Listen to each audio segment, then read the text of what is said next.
Support for this NPR podcast and the following message come from Microsoft Teams, a digital workspace where teams can create, collaborate, and communicate authentically. Bring together your chats, meetings, files, and apps all in one place. Visit office.com/teams to learn more. Hey, everyone, just a quick thing before we start the show. I want to let you know that we are heading to the West Coast this summer to do 2 live shows, which I'm super excited about. The first one is in San Francisco on August 2nd. I'll be talking with the co-founders of Reddit, Alexis Ohanian and Steve Huffman. And if you're in Seattle on September 14th, save the date because I'll be talking with Starbucks founder Howard Schultz. If you want to find out more about how I built this live events, go to nprpresents.org. Okay, here's the show. I had read a lot of literature about women entrepreneurs, and I had learned the statistic that only 2% of all women-owned businesses ever break $1 million revenue. Is that true? Yes. Isn't that frightening? That's shocking, yeah. But I'd set myself that goal. So I just said, right, once I get to $1 million in revenue, I've done something that most women entrepreneurs aren't able to do.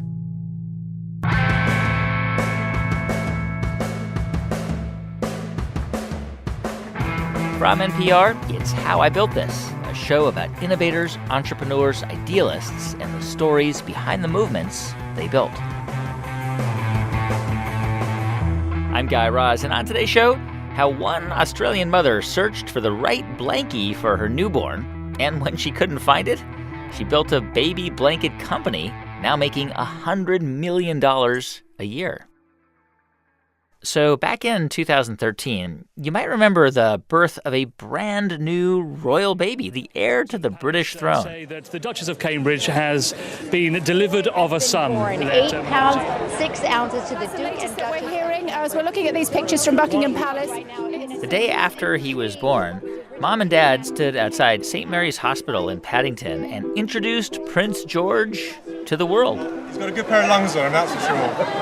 He's a big boy, he's quite heavy, but we're still working on a name. And as the camera zoomed in on baby George, you could just make out that he was wrapped up in a white cotton swaddle, printed with tiny cartoon birds. And after a little internet sleuthing, people tracked down the maker of that swaddle, Aden and Anais. It's a baby product company that sells swaddle blankets for about $15 a piece. And of course, the effect was instantaneous. Within 4 hours, the company's website crashed, and then it crashed again the next day.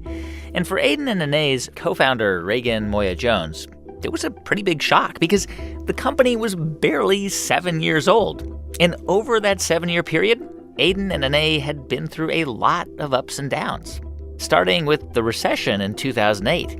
And then, eventually, a traumatic breakup between Raegan and her business partner that threatened to dissolve the entire company. A company, by the way, with yearly revenue now of over $100 million. So how did she create this company, Aden and Anais? Well, the story begins when Raegan and her husband Marcos moved from Sydney, Australia to New York in 1997 after he got a job. And Raegan, at the time, she didn't really have any plans. I came here without a job, without a working visa, and I thought, you know what, I'll do some volunteer stuff. I'll learn to speak Spanish because my husband's Chilean, and I'll fill my time that way for 2 years and sort of treat it as just a new and different journey rather than being, 100 miles an hour with my work and my studies. And that didn't kind of work out for me because about 4 months in, my husband initially was working from home because, they were really setting things up from the ground here in New York. And he walked into the living room and I was laying on the couch at 11 o'clock in my pajamas, and he just said to me, "What the hell are you doing? Come on, you gotta get up and shake this off and find something to do." Were you getting depressed because you were bored? I don't know that I was depressed. I didn't know anybody in New York, and I just sort of fell into a rut, I think, and I underestimated how much I needed to be the person that, had a very full schedule. So rather than using the downtime productively, I just used the downtime to lay on the couch and watch morning talk shows. Yeah, that does sound depressing. It was horrible.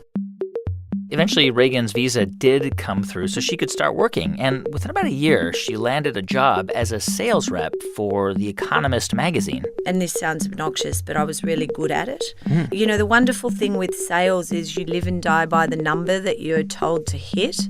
And I was very fortunate that I never didn't hit the numbers. Did you like it? Did you have fun? I did have fun. Did I love it? Was it my passion? Absolutely not. And I was very frustrated that I wasn't really taken seriously in terms of being able to be promoted and everything. I was very much sort of kept in my box of what I had always done, albeit in different areas of the business over 10 years. But that was a huge frustration to me, that it was obvious I was never really going to go anywhere within The Economist. Were you dreaming of leaving and starting your own thing? I wasn't going to leave it for another job.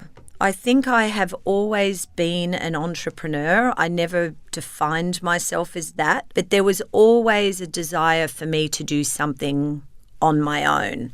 I just never had an idea. I'd had lots of ideas, but none that I felt were worth sort of, diving in the deep end for. But, at some point, you got an idea, the idea that would become Aden and Anais. So what happened?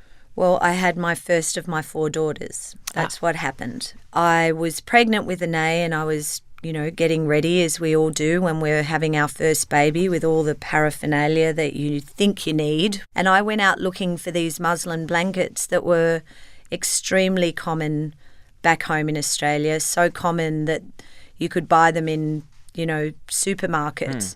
It was mind-blowing to me when I went looking for them in the US that they didn't actually exist. You couldn't find them. And I guess just to explain to somebody who doesn't know what a muslin blanket is, it's sort of like a really soft cheesecloth, kind of, yes, right? It's like a gauze. And not only was it, in my opinion, and still in my opinion, the only thing you should wrap your baby in, because it's lightweight and breathable and big enough to be able to securely swaddle the babies.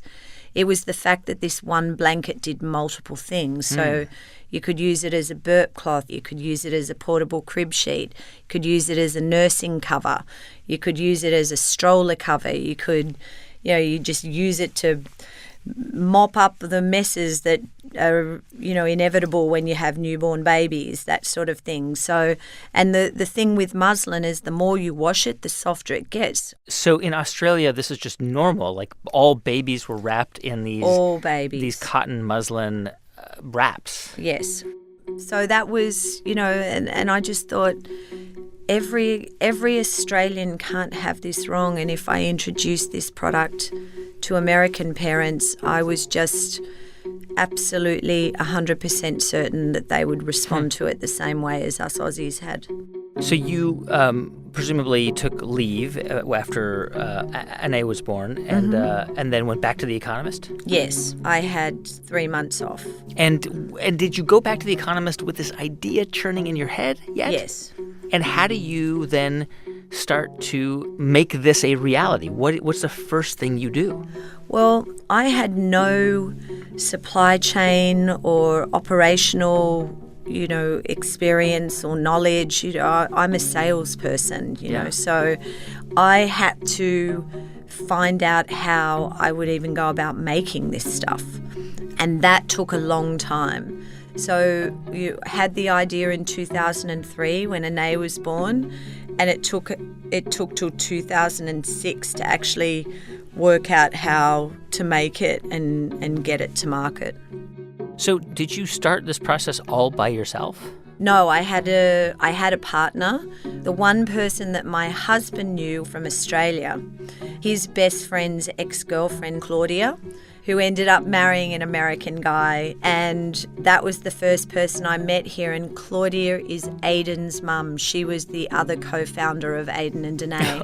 Wow. So you guys got together and she agreed. She said, this is crazy that you can't get these in America. Well, she had Aden about 7 or 8 months after I had Anais. So I had been in Australia and I was coming back from Australia, and I would stop and hang out with Claudia and Mark, her husband, in LA to break up the trip. And I distinctly remember sitting on Aden's nursery floor, and I just said to her, we need to do this, Claudia. Like, you know, we need to find a way to make this happen. And she actually said, well, why don't we just try and become a distributor for the company that already makes it out of Australia? Yeah, which seems like a reasonable right. suggestion. And I said, well, why would you do that? I said, and I want it to be better than what is already available in Australia. And I remember saying, and we can call the company Aden and Anais after the babies. And that was sort of how it all got started.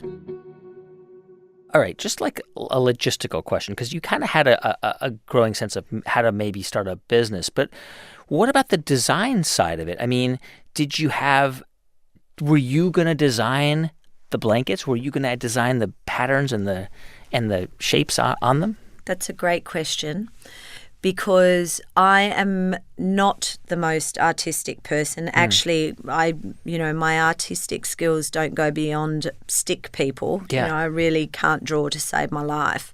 But I am very opinionated, and I have a very clear vision of what I like aesthetically from a design perspective. And I am so type A, you know, that I was very much, I want these colours, I want these images, I want it to look like, you know, and Claudia and I hired outside freelance design people to come up with our initial designs that launched the first products.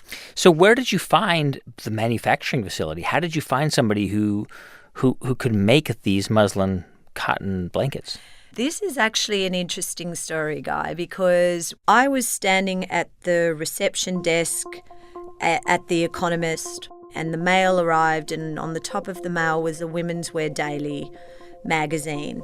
So I'm flipping through this, and then there's a full-page advertisement for an Asian textile sourcing trade show that was happening in New York City 3 days later.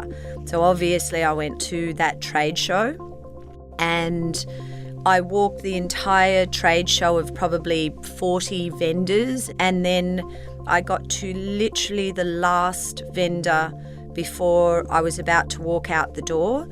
And I walked over and I said, I'm trying to find someone that can make this fabric for me. It's called muslin. He said, I have no idea what this is, but I work for a major manufacturing company in China. Let me take this back and see what they say. And 2 weeks later, I got an email saying, we can make this for you, and that was it. So it was literally the last booth you went to. Absolutely, true story. I was out the door, bar one booth, and they ended up becoming my manufacturer for 10 years. Unbelievable. So when they sent you the first sample, did they get it right away? No. Okay. There was a myriad of back and forth in terms of getting the quality to where I wanted it, and I am not a textiles technical person. I have no idea. I understand the basics now, having been in it for so many years, but I couldn't tell them the grade of cotton. I couldn't tell them the warp and weft counts. I couldn't tell them anything. I just basically said, make it like this, but I need it to be softer. And then I worked with the factories over the years on the way to wash it and what to put in the wash to make it soft. And obviously as a mum, I wouldn't let them use anything that was in any way. You know, they used to use formaldehyde in dyes on baby, but that stuff just blew my mind. Yeah. So obviously that was very important to me, that there was none of that in any Aden and Anais products. And it was a long and laborious process with a hell of a lot of failures along the way, where We had full containers of product that when they arrived in the US, like the fabric had turned yellow. So, there's so many stories about the trials and tribulations of actually perfecting the fabrication. Were you still working at The Economist at this point? Yes, I stayed working at The Economist until May of 2009. So, did you tell your colleagues about it? Did they find out? No, nobody knew. Were you keeping it secret because you just didn't want anybody looking or questioning me. Yeah. And again, I go back to, I was a salesperson. I never, ever didn't make my budget. I didn't want to walk out that door and then have people say, well, it's all good and well that she's created this business, but it was at the expense of The Economist. Yeah, right. At this point, I guess, 2006, Anais is 3. And then did you have another child by that point? I actually had 3 of my 4 daughters by that point. Okay, so you were still working full-time at The Economist and presumably flying back and forth to L.A. to work with Claudia on this side business. And you were also raising 3 kids. I mean, how did you make all of this work? It was really, really hard. But it was a conscious decision that I made. So when I got home from, I used to call The Economist my real job. When I got home from the real job, I was well in mummy mode and I focused on my girls. And then when the girls went to bed at 8:30, that's when I would start my day of working on Aden and Anais, and I would do that until, 3:30 every morning. Wow. And because it was a conscious decision on my part, I just never really complained about it. It was what it was. So it's 2006. You have you make your first big order. How many? What was that order like? What do you remember? Well, we both started just putting $15,000 in for our first inventory, and that we did the minimum. We had a boy pack, a girl pack, a white pack, and a towel and washcloth. And I just went door to door in LA and New York to every baby store, to every, I picked up the phone, I called Bye Bye Baby, that was the sales girl coming out in me. And actually, jumping ahead a bit, a year later, the Target buyer called me and said, can you come in? I took in, 6 SKUs thinking they might take 1 or 2. And how much is a SKU? A SKU is like 1 4-pack. So I presented 6 4-packs thinking they might take 1 boy and 1 girl. Yeah. And Target took all 6. Wow. And rolled it out into all Target stores from day one. Once you got orders from these big companies, you had to then make the order with a factory in China and I guess pay them money. How did you fund that? We initially it was all our savings, and the money part of it was actually what brought about the demise of Claudia and my partnership. I don't know if you want me to talk about that, but I can, because the partner thing is always, often a story with entrepreneurs, right? Yeah. So Claudia and Mark were very wealthy. Marcos and I, not so much. We were doing fine, but we didn't have, millions of dollars. Yeah. So Marcos and I kept up for as long as we could. Matt, we'd put in 15,000, then we put in another 30, then we put in another 40, that. And we kept up as long as we could until we got to a point where we couldn't keep up anymore. There was no access to capital. We started the business at the beginning of the worst recession since the Great Depression. Yeah. So Claudia said, we just need to borrow money off, Mark and his family, which I absolutely did not want to do. It was the last resort. But it had got to the point, I think we'd borrowed $100,000 off Claudia and Mark, and then we borrowed another $250,000 off Mark's dad. And very long story short, it was more Mark, I think, that was just not comfortable with the fact that in his mind they were funding the business. Yeah. And it just got to the point where, I got a demand of you've got 30 days to come up with this to buy us out. If you can't do that, we have the right to pay you the same. And if we can't come to an agreement, we're going to dissolve it. When we come back in a moment, how Raegan's company and friendship with Claudia changed forever. I'm Guy Raz, and you're listening to How I Built This from NPR.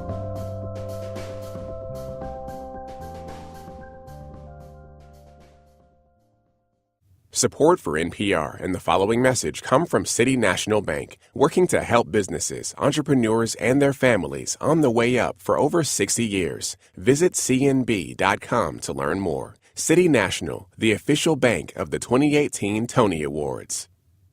Support also comes from TD Ameritrade. People who set defined financial goals are more likely to achieve them, and TD Ameritrade can help you craft a plan that's aligned with your specific objectives. So, tell TD Ameritrade about your goals, and then you can start building towards something beautiful together. To schedule a complimentary goal planning session, visit tdameritrade.com/podcast. Hey, welcome back to How I Built This from NPR. I'm Guy Raz. So when Raegan's friend and business partner, Claudia, told her she wanted out of Aden and Anais, Raegan had to figure out how to hold on to the company. When Claudia exited the business in 2000, very early 2008, it was me. It was just me alone doing all the work. I was sales, customer service, manufacturing, marketing, finance. My husband was helping with the finance side of things. So I hired one person to at least alleviate some of the work that I was having to start doing at 8:30, 9 o'clock at night once my girls went to bed, because that was also a line I've drew very deeply in the sand for myself, that these little girls did not sign on for an entrepreneurial mother. But I did believe in the business.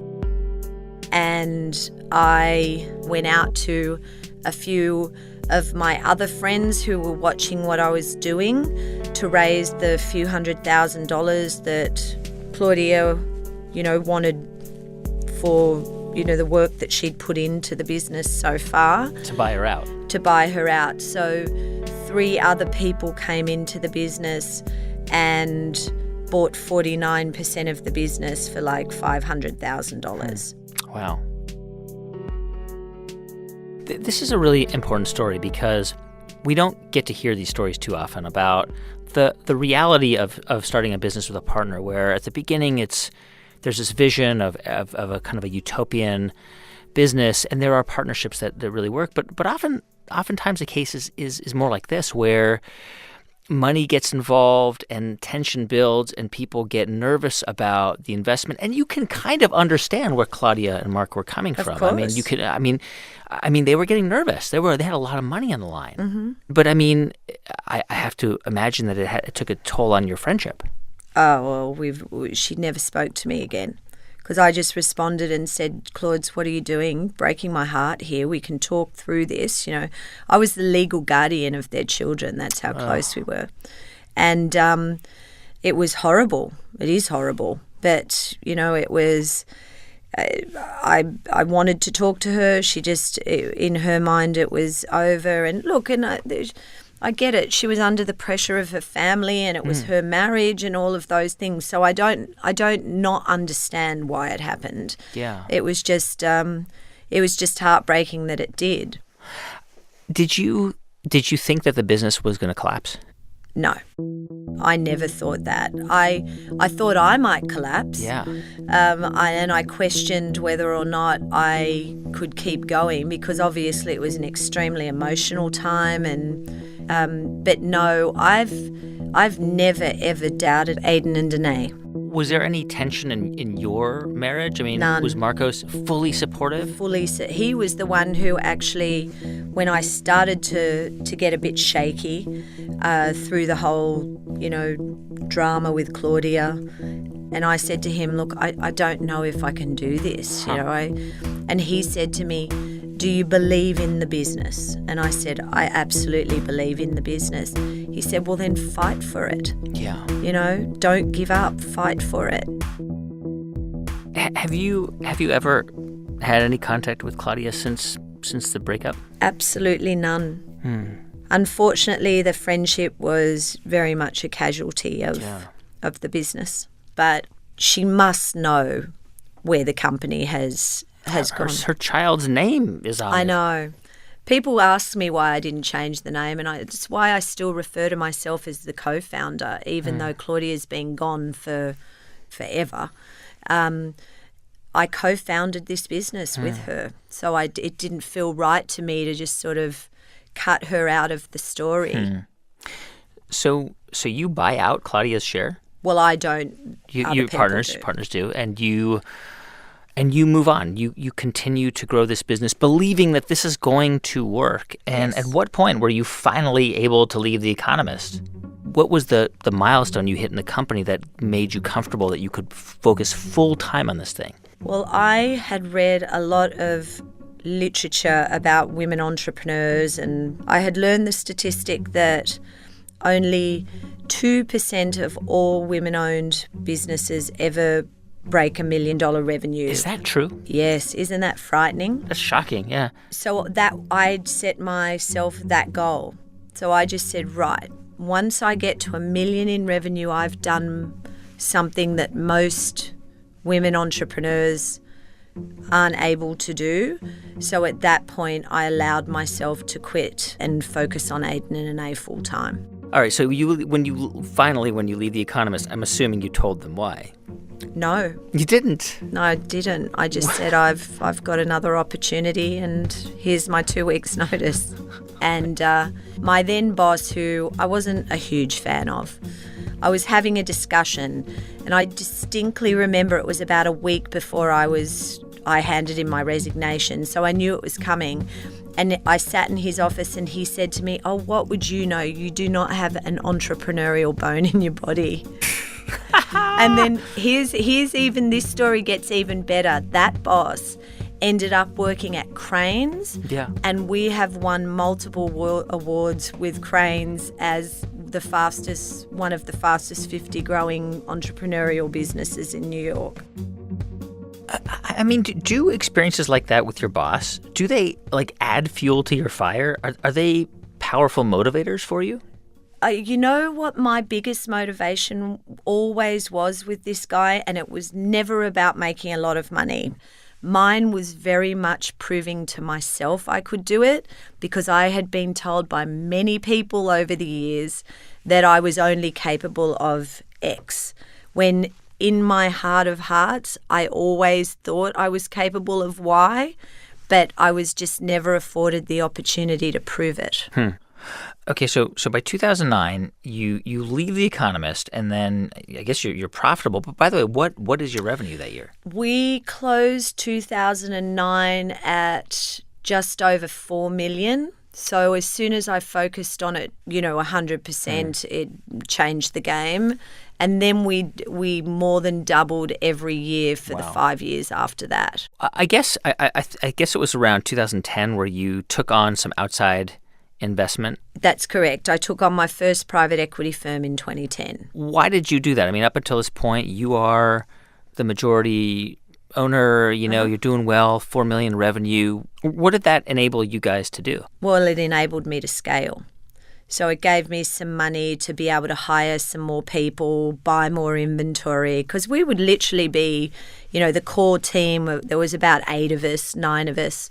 And we would be sitting there late at night going, okay, well, we'd do our inventory planning. We'd say, okay, well, we need this. And then we'd look at it and go, well, we can only afford half of it. And we'd just have to cut half of what we really needed.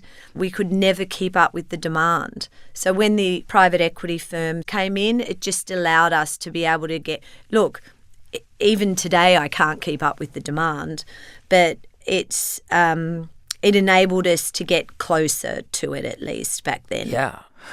I know that like at a certain point, celebrities started to be like, Us Weekly, like, they're just like us. They swaddle their babies, except the swaddle was like your swaddle blankets. When did you start to see celebrities using the blankets? 1 week after we went on the market, and when I say went on the market, me walking the product to the stores and handing it to the store owners in LA, Adam Sandler and his wife, who just had their baby, were photographed on Malibu Beach with their baby in a carrier with an Aden and Anais blanket draped over the front of the baby, and it was a full-page picture in Us Weekly. So we had celebrity press from a week after we went on the market. Did anybody know what the blanket was, though? No, not back then, but we actually named a paparazzi once, sort of as a nod to how many photographers photograph our blankets with the celebrities trying to hide their babies away.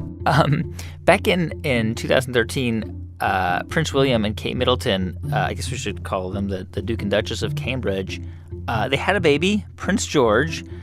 So they leave the hospital, and what did you see? They left the hospital in an Aden and Anais blanket, which blew my mind, having been raised in Australia, because that I would have bet every penny I had on the fact that was never going to happen, because there's royal protocol and no royal baby has ever come out in anything other than a white wool blanket that has been royally appointed to the family, and lo and behold, they walk out in Aden and Anais, and the world goes wild. And so did sales just go crazy? Yes, the typical reaction, the royal effect. Our website crashed twice. We sold out of that around the world. People were coveting it to the point where they were paying 3 times the value of the... Wow. It was insane. I was like, guys, we've got other patterns over here of the same, but they all just wanted what the royal baby had. What was the pattern that he had, by the way? It was, interestingly, it was from a pack called Jungle Jam, which was the 3rd pack that I ever released.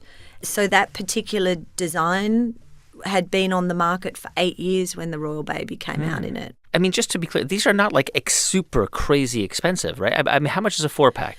Well, now it's $49.95. When I started, it was $44. And that was always... I never set out to build a luxurious celebrity, endorsed brand. I wanted to create and make other mothers aware of this amazing product that as a mother, I just didn't understand how they could have babies without it. When you, around 2013, you guys got a big investment, right? That's correct. Swanda Pace Capital entered in, and they became the majority shareholders now in Aden and Anais. However, I still remain the single largest individual shareholder in the company. So explain how this works. They bought a big share of the company, but that allowed you to cash out some of the value of the company? That's correct. They bought the whole company. What I did was bought back in as a major shareholder in the company. I mean, so in a sense, that made you set financially for the rest of your life. Yes. Baby blankets have afforded my family an incredibly wonderful life. And you're still the CEO. I am. So a pretty incredible result. Yes, it is. Although what I will tell you, Guy, is I much prefer, and I believe I'm much better at the entrepreneurial building of a company now that we're over $100 million. It's just very different. Obviously the way you run a $100 million company to the way you run a 20 or even a 30, $40 million company. You can get by with running your business on Excel spreadsheets at 30 million. It doesn't cut it at 100. Like at 30 million, I was still very much involved, in a lot of the day-to-day. Whereas now at this size, oh my gosh, there is so much that, I'm only getting updates once a week. I'm just not involved in that kind of way anymore. So I definitely do not enjoy this as much as I did when I was much more in the weeds of the business. That's interesting. And I, I miss that. Given that you got this big payout, do you ever think, I don't know, maybe I'll just stop working and just take up a hobby or do something completely different for a while? Well, I could never be the lady that lunches. It's just not, remember back to the story of me on the couch in my pajamas, so too much time is not a good thing for me. Interestingly, I was talking to my eldest daughter, Anais, the other night, and I said to her, what do you think, baby, if, Mum stopped being the CEO of Aden and Anais and, I could spend more time and do it. And she's like, please don't, Mum. Like, I'm good. We're good with the amount of time that we have you around. So I laughed hard at that. But not only do I think that it would be good for me that if I maybe wasn't the CEO of this business, it might be good for the business to bring in somebody who has run a business of this size and has scaled from 100 to 300, because I really believe that that's where this brand is going. And do I think I could do it? I know I could do it, but I would do it making a hell of a lot more mistakes than somebody who is seasoned, who had done it before. I'm a self-taught CEO. I've never run $100 million business before till this year when we're $100 million, So there are people out there, though, who have done that for many, many years and have a proven track record that, that would probably do a much better job of it than I do. And selfishly, being the mum of 4 little girls, my worst nightmare would be in 15 years' time when I am sitting at a bar with my 4 girls as adult women, not being able to turn to Aden and Anais as a company and a brand and say, hey, your mum did that when you were tiny babies at our kitchen table, and now look at it, it's a $500 million global brand. So that's my ultimate goal for how this story is going to play out. Raegan Moya-Jones, she's the CEO and co-founder of Aden and Anais. By the way, a few months ago, the Huffington Post ran a story called 52 Things I Learned in 52 Weeks of Parenting. And number 1 on the list was that nobody can pronounce Aden and Anais. So you kind of know you've made it a brand when you're number 1 on a list in a Huffington Post, article on motherhood.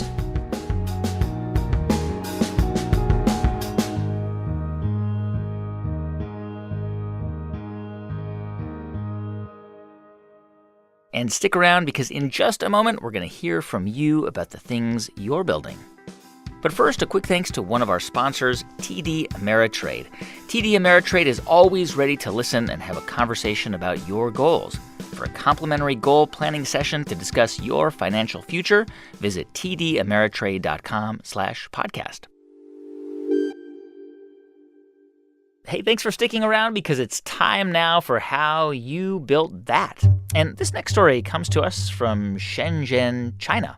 My name is Sam Boyd, and I'm the founder of Guided Imports. And Sam's story jumped out at us because, a lot of times we do interviews with people on this show who invent something and then build a prototype, and then they find a factory in China to make it. And Sam, he is the guy in China who finds the factory.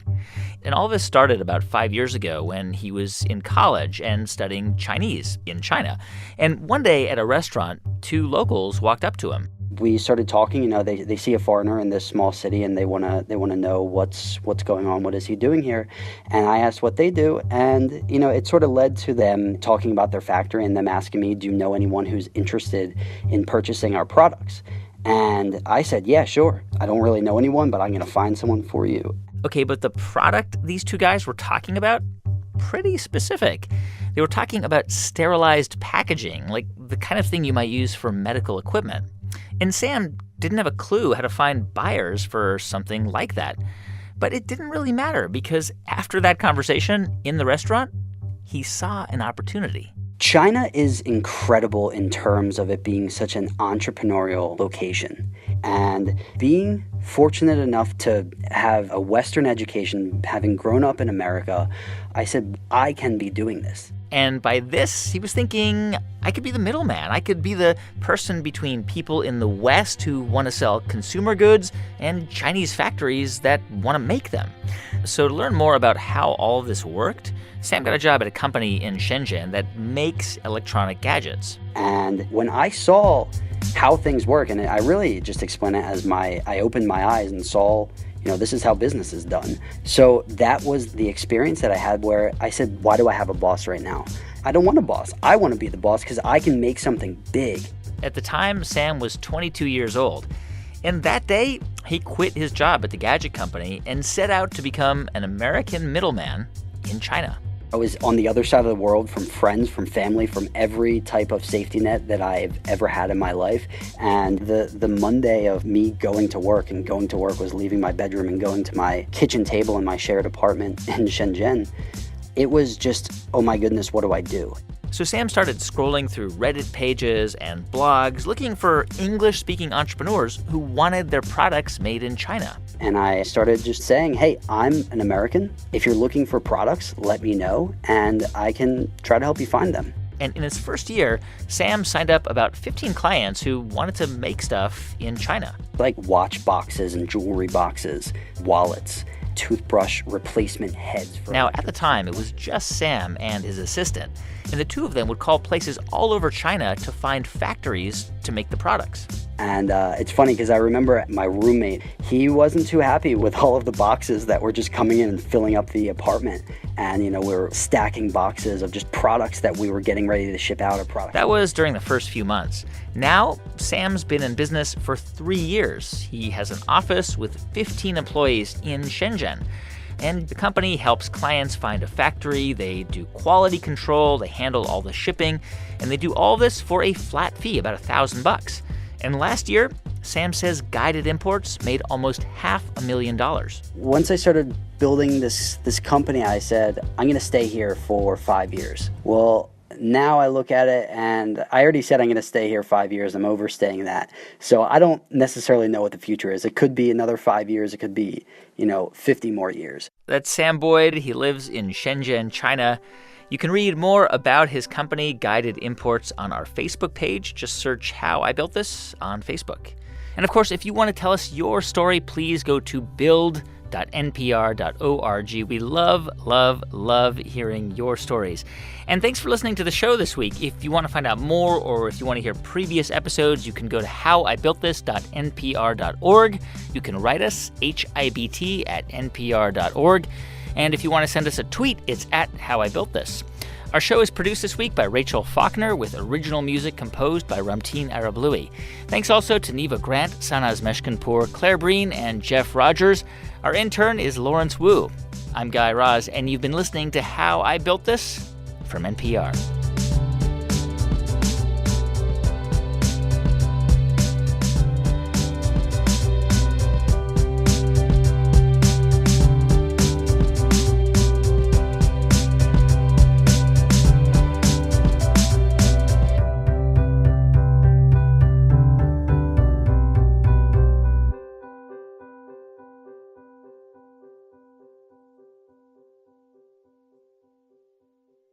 If you're looking for a new podcast to try, how about Planet Money? Give it a fresh listen. One thing people say about Planet Money is how much they love listening to it, even though they don't care about business or economics. It's just a smart show with great stories that help explain our world. It's explanatory journalism at its best for a time that really needs some sane reporting about the big questions. Find Planet Money on NPR One or wherever you get your podcasts.